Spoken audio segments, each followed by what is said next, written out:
Welcome to the QQEvolution Billing and Payments training class. During this session, we will review how to post payments within QQEvolution, how to create a bill and print invoices, as well as how to create a finance schedule. So when posting a payment within QQEvolution 2, you're mostly going to do this within the payment and bill section. Now the payment and bill section is located on the QQEvolution ribbon, and it can be found within the search screen, the client screen, as well as also the client billing section. Within the policy, you cannot post payments within this policy outside of a down payment. So if you notice on the far right in the optional section, here we have a section for down payment. So this is where you can add the amount of down payment that is being received on this policy, or you can just post it as a regular payment as well. And we'll get to that in just a few minutes. So looking at the client screen for this particular customer, if I needed to add or post that I'm receiving a payment, I'm going to click on the option Receive a Payment that's located in the Payment and Bill section. This pop-up window prompts me to select a policy in which this particular payment needs to be associated with. Click on OK, and now I have my payment information section. So I need to enter the amount of payment that I'm receiving, what it's for, and how I'm receiving that payment. So we'll go ahead and type in the amount. My description is listed here. Incidentally, I can add additional billing descriptions within the utility section of QQEvolution 2. So in this case, we'll say this is an optional amount. It can be anything. It could be for an endorsement. You can edit this section any way you'd like. My payment type, we'll put in here that it is maybe check to company. I also have the option to add any agency fee within this section that I'm charging my customer for processing this payment. I can add a forward date if there needs to be a date that payment needs to be sent or to the carrier, as well as my check number or my insured's check number. Now this is a payment that is being received. Maybe a portion of this payment is being received by check, and maybe a small portion is being received by another method of payment or payment type. At the bottom here, I can also enter the amount that's being received. So in this case, let's say out of $350, maybe $250 is being received by check, and maybe $100 is being received by money order to the agency. So we can select different payment types as well. So when it gets posted, it gets recorded as being a split payment, and you'll have that information to refer back to within the customer's account. Now, if this is not the case, you can bypass this section. Let's remove everything that's here, and we'll just add that original amount back in there. Now at the bottom, we have an option to create a debit and credit for the amount above in the billing section. This allows, if I leave this option checked, this allows the system to automatically reconcile this payment.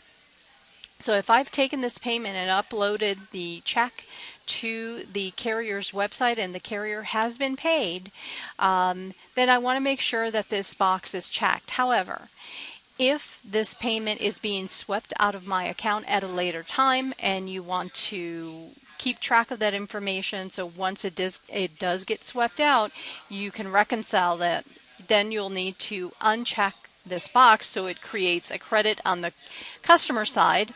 Once you determine that the carrier has been paid, then you can go in and reconcile that payment. So with that in mind, we'll leave it unchecked, and I'm going to click on OK. So since I have an invoice or a receipt that has already been automatically defaulted, this is the information that will be printed onto my receipt for my customer. And I don't necessarily have to print this. If I click on Return on the very top left, I can choose not to print it or save it to be printed at a later time. So looking at the client billing tab on the very top toolbar, I can see, let's change that option to all, that we have the optional amount here for $350, but that has not been forwarded to the carrier. So once we forward that money to the carrier, we can click on that option at the very top toolbar, the ribbon, the QQEvolution ribbon, select forward monies, choose the policy that it needs to be associated with, and there's my credit that I need to reconcile. So by doing this, this is due to company, and I can say this is check to company. We'll enter our check number, and I'm going to click on OK. So that automatically adds my debit and credit, so just reconciled it automatically within this section. Now if I click on receive a payment again within this area and I do the exact same thing, I go ahead and post payments, we'll say additional premium. Now this time we'll use a credit card to company, which means I'm taking the insured's credit card and I'm posting it on the carrier's website for this payment. I'm going to check the box here to create a debit and credit at the same time, so it'll automatically reconcile. I can enter or type in my own memo entry if needed, or I could just leave it to whatever the system defaults it to. And then I'm going to click on OK.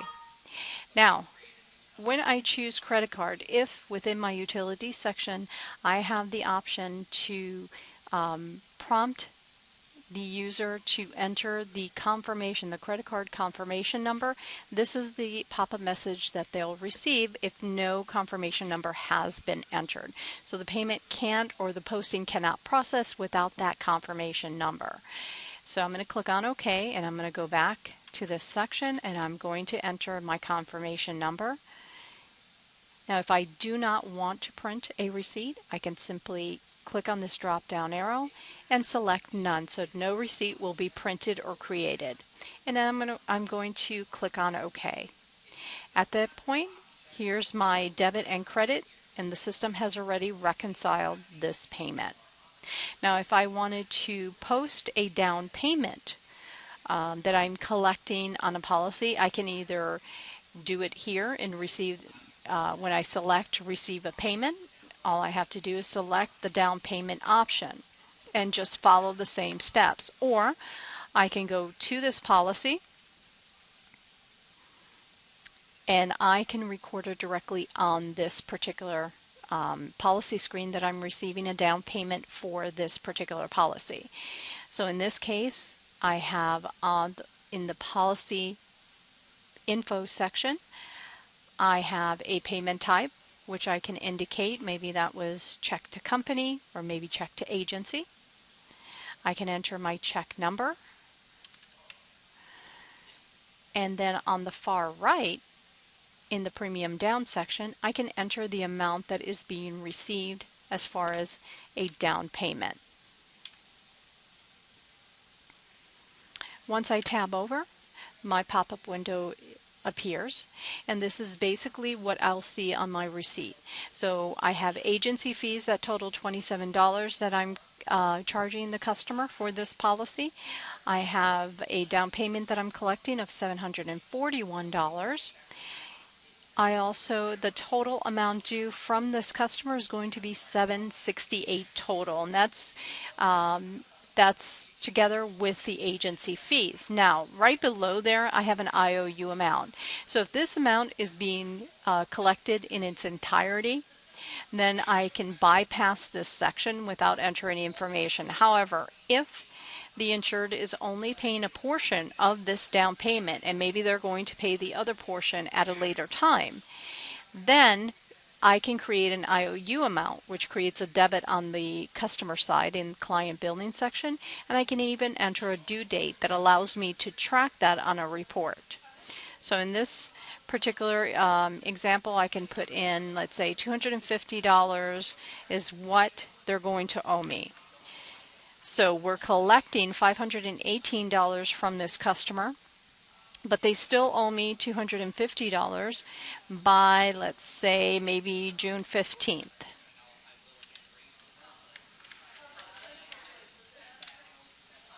Again, if this amount, this $518 is being collected in different payment types, I can choose the split payment option as well in this section.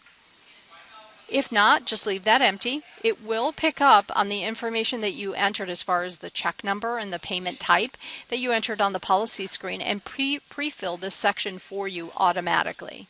Now I can choose at this point to either print my down payment, print my receipt, or not to print it at all. It'll take this information and create the billing entry within the customer's policy.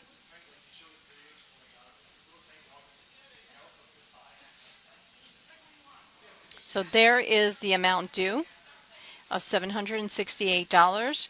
What was collected was $518, but and that balance at the on the lower right of $250 is going to be due on June 15th.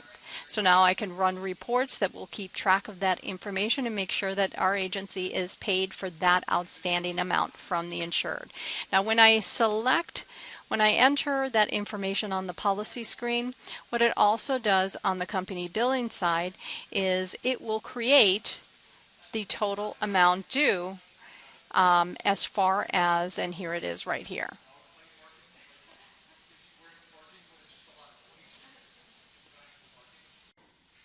If you have a customer that you need to bill an annual premium or additional premium for, you can create a bill within QQEvolution 2.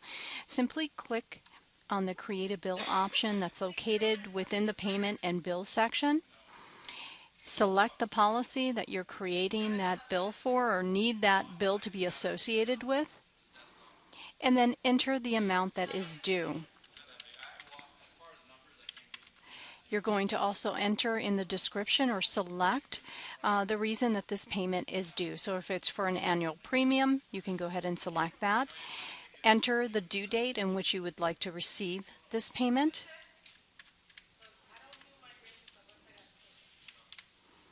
And then at the bottom, you can also enter in the memo section your own memo entry, or you can leave what's also defaulted by the system, as well as adding a reminder and associating an individual from your office to be responsible for that follow-up. Click on OK. So now I have a debit that's on the customer's account that is due on June 21st. Now if you wanted to print this information onto an invoice, you can also do that. You're simply going to look at the QQEvolution ribbon on the far left and select Invoice. When you do that, you can either highlight or select from the Show Only These Policies the billing entries for any of the policies listed here. Or you can choose all and look at all the billing entries for all of the policy. If there are certain items that have been selected, you can use the uncheck all and then just scroll down and select which billing options you would like to have listed on that invoice. Click on Print to show your invoice. So depending on the invoice type that has been defaulted or selected as a default, this is the information that you will see. Using this type of invoice, you can edit the Send To information. So this will pull up your Rolodex. So if the named insured is not necessarily the person that's supposed to be receiving this invoice, you can either choose that entity from your Rolodex that is saved either in the insurance company section, lien holder, or certificate holders, or you can click on Add New and you can type that information in so that it will reflect onto this invoice. Now the same option you have on the lower right for the remit to. So if you're not the agency that needs to receive this payment from the insured, you can change that option. So if it's if they need to send that directly to the insurance carrier, you can select that option, click on OK, and it will change that information based on the information that you have stored in the Rolodex. You can also add footnotes to reflect on that invoice.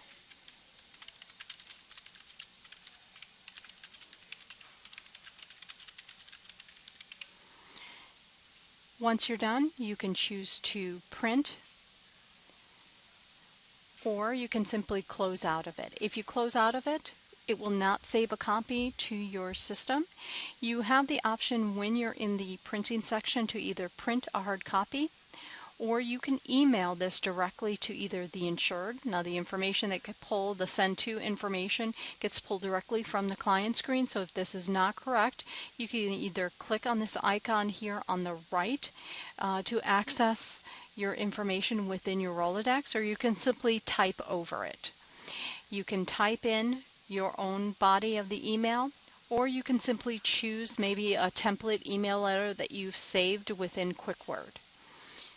Either way, once you're done, you can go ahead and click on send, and that information will be emailed to your customer or to whomever it's supposed to be sent to.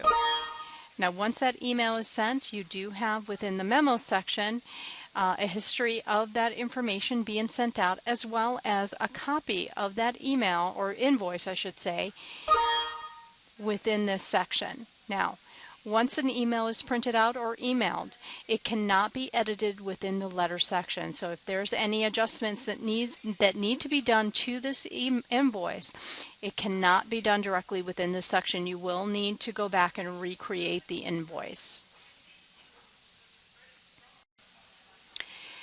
You can also create finance schedules within QQEvolution.